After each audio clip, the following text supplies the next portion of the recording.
Assalamualaikum warahmatullahi wabarakatuh. Halo kawan-kawan seperjuangan. Sebelum kita menyimak videonya, alangkah baiknya kita berdoa terlebih dahulu, menurut agama dan keyakinan masing-masing. Berdoa, dimulai.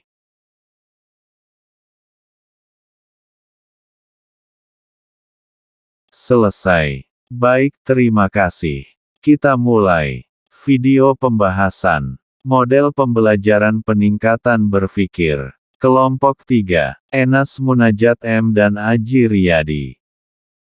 Ada yang tahu? Ada yang pernah mendengar? Apa itu model pembelajaran? Yah, betul sekali kawan. Model pembelajaran merupakan sebuah perencanaan untuk mencapai suatu tujuan pembelajaran tertentu, yang berarti bahwa arah terakhir dari sebuah model pembelajaran adalah keberhasilan dari tujuan pembelajaran. Meningkatkan kemampuan berpikir kritis. Menurut Zamroni dan Mahfuz 2009/30, ada 4 cara meningkatkan. Apa itu? Keterampilan berpikir kritis yaitu dengan 1. Model pembelajaran tertentu. 2. Pemberian tugas mengkritisi buku. 3. Penggunaan cerita. Dan 4. Penggunaan model pertanyaan Sokrates. Model pembelajaran peningkatan kemampuan berpikir (PKB) memiliki unsur-unsur model belajar mengajar sebagai berikut. 1. Sintakmatik, tahapan. Ada 6 tahap dalam PKB, yaitu A. Tahap orientasi. Pada tahap ini guru mengondisikan siswa pada posisi siap untuk melakukan pembelajaran. Tahap orientasi dilakukan dengan 2 tahap, yaitu 1. Penjelasan tujuan, yang harus dicapai baik tujuan yang berhubungan dengan penguasaan materi yang harus dicapai, maupun tujuan yang berhubungan dengan proses pembelajaran atau kemampuan berpikir yang harus dimiliki oleh siswa. 2. Penjelasan proses pembelajaran yang harus dilakukan siswa, yaitu penjelasan tentang apa yang harus dilakukan siswa dalam setiap tahapan proses pembelajaran. Pemahaman siswa terhadap arah dan tujuan yang harus dicapai dalam proses pembelajaran sangat menentukan keberhasilan PKB. Pemahaman yang baik akan membuat siswa tahu kemana mereka akan dibawa, sehingga dapat menumbuhkan motivasi belajar mereka. Oleh sebab itu, tahapan ini merupakan tahapan yang sangat penting dalam implementasi proses pembelajaran. Untuk itulah dialog yang dikembangkan guru dalam tahap ini harus mampu menggugah dan menumbuhkan minat belajar siswa. Tahap pelacakan. Tahap pelacakan adalah tahapan penjajakan untuk memahami pengalaman dan kemampuan dasar siswa sesuai dengan tema atau pokok persoalan yang akan dibicarakan. Melalui tahap inilah guru mengembangkan dialog dan tanya jawab untuk mengungkap pengalaman apa saja yang telah dimiliki siswa yang dianggap relevan dengan tema yang akan dikaji. Dengan berbekal pemahaman itulah selanjutnya guru menentukan bagaimana ia harus mengembangkan dialog dan tanya jawab pada tahapan-tahapan selanjutnya. B. Tahap konfrontasi. Tahap konfrontasi adalah tahapan penyajian persoalan yang harus dipecahkan sesuai dengan tingkat kemampuan dan pengalaman siswa. Untuk merangsang peningkatan kemampuan siswa pada tahapan ini guru dapat memberikan persoalan-persoalan yang dilematis yang memerlukan jawaban atau jalan keluar. Persoalan yang diberikan sesuai dengan tema atau topik itu tentu saja persoalan yang sesuai dengan kemampuan dasar atau pengalaman siswa seperti yang diperoleh pada tahap kedua. Pada tahap ini guru harus dapat mengembangkan dialog agar siswa benar-benar memahami persoalan yang harus dipecahkan sehingga bisa mendorong siswa untuk berpikir. Oleh sebab itu, keberhasilan pembelajaran pada tahap selanjutnya akan ditentukan oleh tahapan ini. C.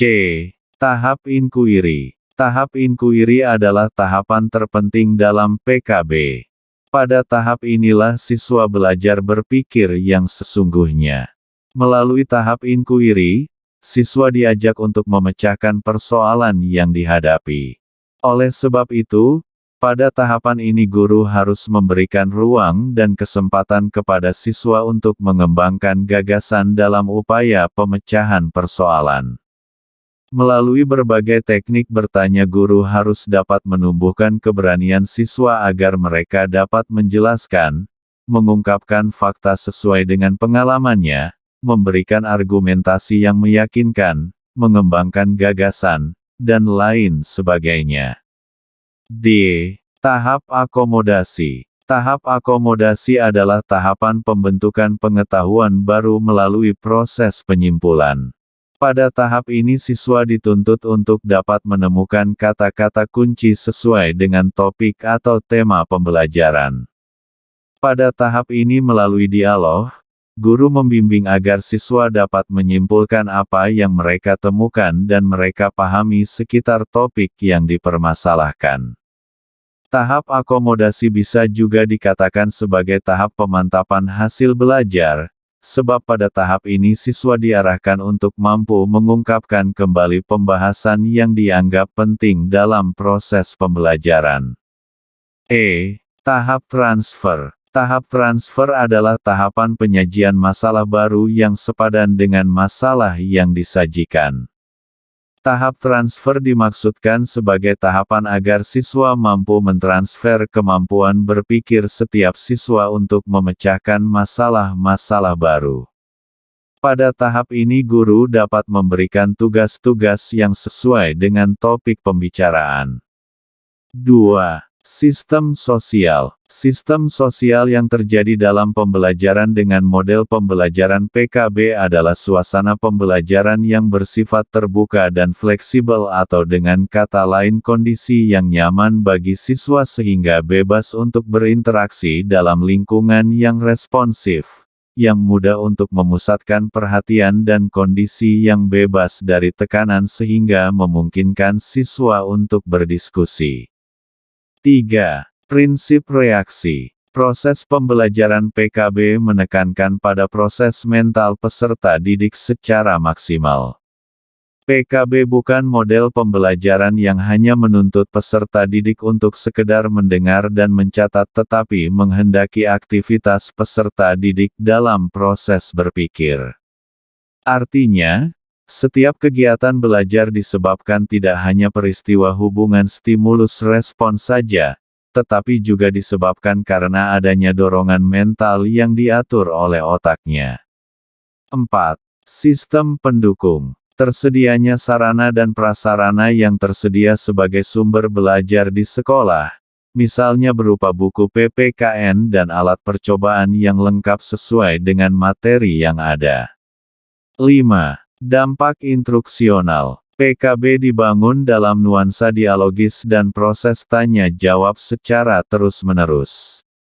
Proses pembelajaran melalui dialog dan tanya-jawab itu diarahkan untuk memperbaiki dan meningkatkan kemampuan berpikir siswa, yang pada gilirannya kemampuan berpikir itu dapat membantu siswa untuk memperoleh pengetahuan yang mereka konstruksi sendiri. 6. Dampak pengiring. PKB adalah model pembelajaran yang menyandarkan kepada dua sisi yang sama pentingnya, yaitu sisi proses dan hasil belajar. Proses belajar diarahkan untuk meningkatkan kemampuan berpikir, sedangkan sisi hasil belajar diarahkan untuk mengkonstruksi pengetahuan atau penguasaan materi pembelajaran baru.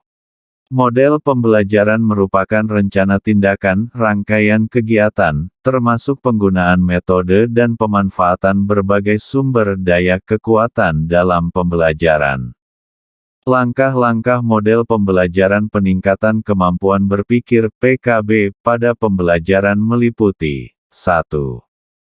Penjabaran tentang tujuan dan tata cara pembelajaran. 2. Guru mengkondisikan siswa untuk menjawab pertanyaan-pertanyaan yang relevan dengan topik yang akan dibahas. 3. Pembentukan kelompok dan pembagian permasalahan yang akan didiskusikan dengan teman kelompok masing-masing. 4. Pemecahan masalah dengan cara berdiskusi dengan teman kelompok didampingi oleh guru. 5. Penyimpulan jawaban masalah yang dikaji bersama-sama dengan bimbingan guru. 6. Pemberian tugas baru yang sesuai dengan topik pembahasan. Sekian video animasi yang kami sajikan. Semoga dapat dipahami. Disusun oleh kelompok 3. 1. Enas Munajat M. 2. Aji Riyadi. Terima kasih.